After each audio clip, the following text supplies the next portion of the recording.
Ever find yourself gearing up to kick off something huge, but 2 hours later, you're still sprawled out on your bed, spinning your wheels like you're crafting a dramatic series for Netflix?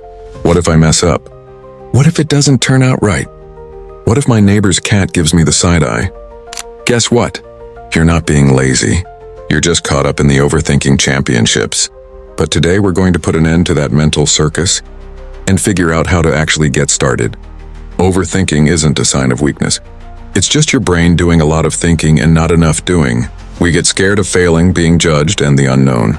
But here's the reality check. Many folks wait to feel sure of themselves before diving in. But confidence doesn't come before you act. It's created through the process. Think about learning to swim. You can't get the hang of it by just staring at the water. You've got to take the plunge, preferably not into the shallow end. When an idea hits you or you feel the urge to act, do a quick countdown. 5, 4, 3, 2, and go. No second guessing. No, maybe later, just take action. You don't have to write an entire book today. Just start with a paragraph. You don't need to run a marathon. Just put on the running shoes.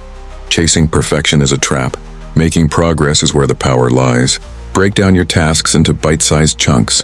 When your brain sees something manageable, it doesn't freak out. Instead of saying, I need to launch a business, try, I'll just pick a name today, see? No stress. No dramatic mental film. Your first try doesn't have to be flawless. It just needs to happen.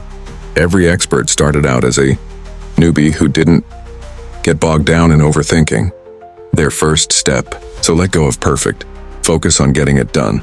Keep in mind, taking action squashes doubt faster than motivation ever could. Those who seem brave, they didn't come with a special confidence gene. They just took the plunge. And once you take that leap, momentum kicks in. Overthinking fades when reality starts to unfold.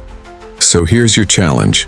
Pick one thing you've been overthinking today and take a small step towards it right after this video. Don't think about it, just do it. And if your mind starts to overanalyze again, tell it to quiet down. This is your moment to shine. Hit that subscribe button if you're ready to stop letting your brain play the villain in your own story. And if you're still stuck in overthinking mode, go ahead and hit it twice. Just kidding. Once is plenty.